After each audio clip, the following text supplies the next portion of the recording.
Hello guys, welcome to my channel. Please do subscribe to my channel.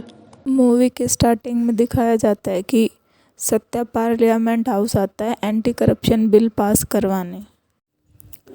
Parliament के बाहर उसके पापा का स्टैचू होता है, वहाँ में उनके चरण स्पर्श करके अंदर जाता है। अंदर जाने के बाद अपोजिशन पार्टी का एक मेंबर सत्या को बोलता है कि उसका बिल पास नहीं होगा क्योंकि कोई भी उसको सपोर्ट नहीं करेगा और सत्या की टीम के मेंबर भी उसके अगेंस्ट वोट करेंगे। फिर जब एंटी करप्शन बिल के लिए वोटिंग स्टार्ट होती है तो सत्या के सपोर्ट में कुछ ही लोग अपने हाथ खड़े करते हैं, बट जब एंटी करप्शन बिल के विपक्ष में हाथ खड़े करवाए जाते हैं तो सभी लोग हाथ खड़े कर देते हैं। खुद सत्या की वाइफ भी अपना हाथ उठा देती है और फिर ये बिल पास नहीं होता और अपोजिशन वाले इस बिल को फाड़ देते हैं। इसके बाद सत्या एक पोएम सुनाता है जिसे सुनकर सब लोग उसके लिए क्लैपिंग करते हैं।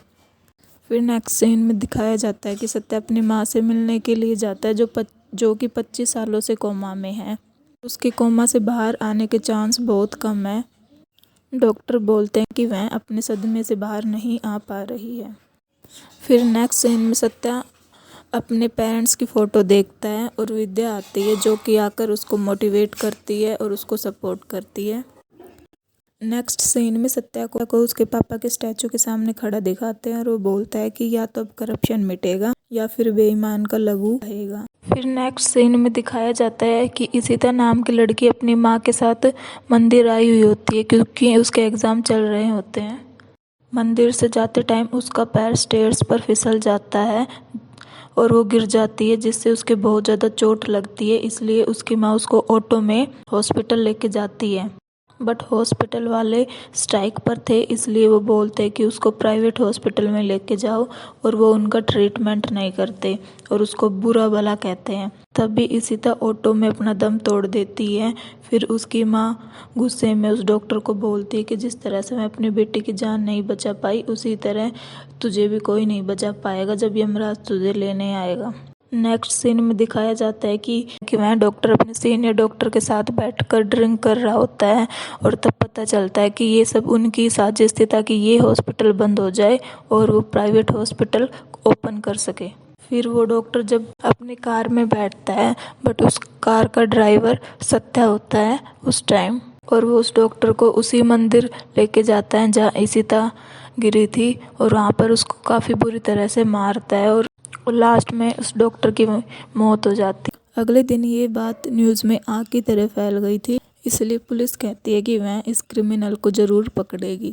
नेक्स्ट सीन में दिखाया जाता है कि विद्या के पापा जो कि मिनिस्टर थे वो घर आए हुए और वे सत्या के पापा के फ्रेंड भी थे। वो सत्या की माँ के सामने रोने लगते हैं कि जब वो उठेगी तब वे उनसे माफ़ी मांगेंगे कि वो दादा साहिब को बचा नहीं पाए। नेक्स्ट सीन में दिखाते हैं कि कुछ गुंडे एक लड़की के साथ बदतमीजी कर रहे होते हैं और वहाँ सत्या का जुड़वा भाई जय जो सत्या से 2 मिनट छोटा है आ जाता है, आकर उस लड़की को बचाता है। फिर जय उन गुंडों को काफ़ी बुरी तरह से मारता है और सडनली नेशनल एंथम स्टार्ट हो जाता है। इस वजह से जय सावधान पोजीशन में खड़ा हो जाता है। मौके का फ़ायदा उठाकर सारे गुंडे जय को मारने लगते हैं बट जय बिल्कुल भी नहीं हिलता। फिर जैसे ही नेशनल एंथम ख़त्म होता है जय सारे गुंडों की अच्छे से धुलाई करता है। नेक्स्ट सीन में दिखाया जाता है कि सत्या और जय दोनों अपने पापा के स्टैचू के सामने खड़े होकर बात कर रहे होते हैं। फिर जय अपने भाई से मिलकर ऑफिस चला जाता है और वहाँ सत्या का फ़ोन आता है जो कि अपनी वॉइस चेंज करके बोलता है कि अब वह सारे करप्ट लोगों को मार दे। नेक्स्ट सीन में दिखाया जाता है कि काफ़ी सारे बच्चे फूड पॉइजनिंग के कारण बीमार पड़ गए हैं। उन बच्चों को बचाने के लिए डॉक्टर के पास ऑक्सीजन भी अवेलेबल नहीं थी। टाइम पर ट्रीटमेंट न मिलने की वजह से काफ़ी सारे बच्चों की मौत हो जाती है। बाद में पता चलता है कि ये सब उन सीनियर डॉक्टर की ही प्लानिंग थी ताकि वो इस हॉस्पिटल को बंद करवा सके और अपना प्राइवेट हॉस्पिटल ओपन कर सके।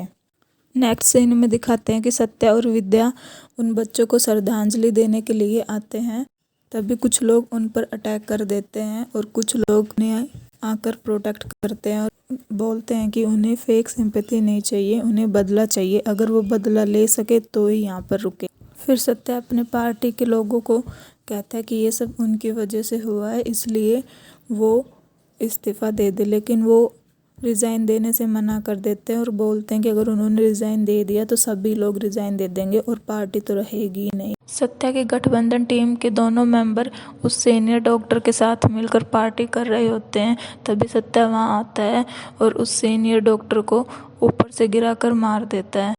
फिर सत्या बाद में उन दोनों लोगों को मारने के लिए जाता है। उन दोनों लोगों को वो वही खाना खिलाता है जो खाना उन बच्चों ने खाया था, जिसकी वजह से उनकी मौत हो गई थी। वो उनको बोलता है कि तुम दोनों आपस में एक दूसरे को खाना खिलाओ। वहीं पास में सत्या ने ऑक्सीजन सिलेंडर रख दिए थे जो कि खाली होते हैं और बोलता है कि तुम भी वैसे ही जीने की कोशिश करो जैसे वो बच्चे हॉस्पिटल में जीने की कोशिश कर रहे थे विदाउट ऑक्सीजन के। और बाद में वो दोनों मिनिस्टर वहीं पर मर जाते हैं। अगले ही पल दिखाया जाता है कि जिस ब्रिज का इनॉग्रेशन मिनिस्टर ने किया था वो ब्रिज टूट गया है और जिसकी वजह से काफ़ी लोगों की डेथ हो गई है और काफ़ी लोग घायल हो गए हैं। ये सब पुअर क्वालिटी सीमेंट यूज़ करने की वजह से हुआ था, इसलिए उस कंपनी का ओनर अपने सफाई पेश कर रहा था और उसने अपने प्रोटेक्शन के लिए जय को बुलाया था क्योंकि 2 दिन बाद उसकी बेटी की शादी थी। फिर शादी वाले दिन सत्या उस ओनर को किडनैप करके लेके जा रहा होता है और जय देख लेता है और जय उसका पीछा करता है। सत्या उसको उसकी कंपनी में ही ले आता है और दोनों भाई एक दूसरे पर गन तैनात करके खड़े हो जाते हैं। लेकिन तभी कहानी में ट्विस्ट आता है, वो दोनों एक दूसरे को नहीं मारते बल्कि वो उसी ओनर को शूट कर देते हैं और उसको मार देते हैं वहीं पे। फिर हमें पास्ट की स्टोरी दिखाई जाती है कि पर किसानों पर हो रहे अत्याचार के बारे में बताया जाता है। वहाँ पर एक जमींदार एक किसान का बैल लेकर चला जाता है क्योंकि वह कर्ज नहीं चुका पाता। इस वजह से वो किसान बहुत परेशान होता है और फिर आती है दादा साहिब आज़ाद मौर्य की एंट्री। फिर तभी जमींदार की एंट्री होती है और वो बोलता है कि तू तो लखनऊ जाने वाला था भ्रष्टाचार को मिटाने के लिए। नेक्स्ट सीन में दिखाया जाता है कि दादा साहिब के दोनों बेटे आपस में लड़ रहे होते हैं। तो दादा साहिब उनको बोलता है कि अगर तुम दोनों आपस में लड़ोगे तो हमेशा सामने वाले का फ़ायदा होगा और अगर तुम दोनों साथ मिलकर लड़ोगे तो हमेशा सामने वाले की हार होगी। अगले दिन सब लोग लखनऊ चले जाते हैं आंदोलन करने के लिए और वहाँ पर वो भूख हड़ताल भी करते हैं। इसी बीच दादा साहिब के सरदार दोस्त की तबीयत ख़राब हो जाती है क्योंकि उसको कैंसर होता है। दादा साहिब उसको हॉस्पिटल नहीं लेके जा सकते थे क्योंकि दादा साहिब की मिनिस्टर के साथ मीटिंग थी, इसलिए दादा साहिब की वाइफ सरदार को हॉस्पिटल लेके जाती है। लेकिन रास्ते में ही उनका कार का एक्सीडेंट हो जाता है और दादा साहिब की वाइफ को बहुत ज़्यादा चोट लगती है।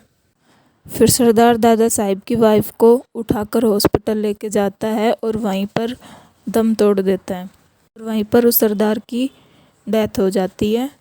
फिर दादा साहिब अपनी वाइफ को ब्लड देते हैं, तभी कुछ गुंडे उन पर हमला कर देते हैं। फिर दादा साहिब एक हाथ से सभी गुंडों के साथ लड़ाई करते हैं। इसी बीच दादा साहिब काफ़ी जख्मी हो जाते हैं। तब उनकी वाइफ को होश आता है। उसी टाइम दादा साहिब को कोई पीछे से तलवार मार देता है, जिस वजह से दादा साहिब की वहीं डेथ हो जाती है और उनकी वाइफ अगेन सदमे में चली जाती है। फिर प्रेजेंट में दिखाया जाता है कि विद्या स्पीच दे रही होती है, तभी एक लड़की आकर बोलती है कि उसका रेप हुआ है।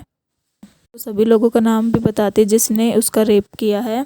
वहीं पर वो लड़की केरोसिन डालकर खुद को आग लगा लेती है। फिर उसको विद्या हॉस्पिटल लेके जाती है और सत्या और जय को बोलती है कि ये लड़की हारनी नहीं चाहिए। फिर सत्या और जय उन लड़कों को मार देते हैं जिसने उस लड़की का रेप किया था और उसी टाइम सत्या की माँ को होश आ जाता है। वो बाहर आती है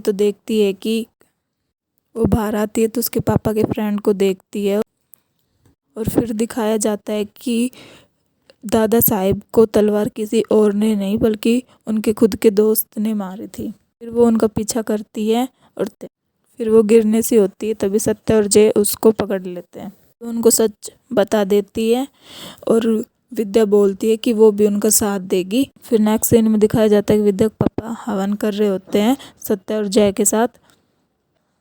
और वहाँ पर वो सत्य और जय को बोलता है कि उसको पता है कि सत्य और जय को सच पता चल गया है। यहाँ तक कि उसको ये भी पता था कि उसकी माँ को होश आ गया है, उसकी निगाह हमेशा उन पर रही है।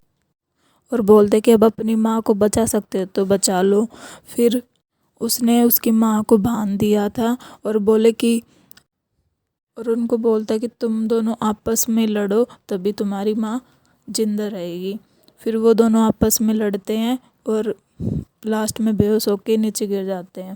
वो कहता है कि मेरी जीत हुई। तभी सुबह हो जाती है और वो देखता है कि वो चारों ओर लोग रहते हैं और उन्होंने सब कुछ देख लिया होता है। और फिर वो मिनिस्टर बचने के लिए हेलीकॉप्टर में जाकर बैठता है। तभी सत्या हेलीकॉप्टर को नीचे उतारने की कोशिश करता है और फिर जय भी उसकी हेल्प करता है।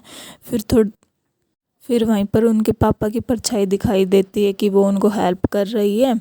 और फिर हेलीकॉप्टर नीचे उतार देते हैं वो, और फिर उसको काफ़ी मारते हैं, फेंक देते हैं और भीड़ के हवाले कर देते हैं। फिर वो भीड़ उसको मारती है और यहीं पर ये मूवी ख़त्म हो जाती है। अगर आपको मेरी वीडियो पसंद आई हो तो like, share and subscribe to my channel. Thank you. Bye bye.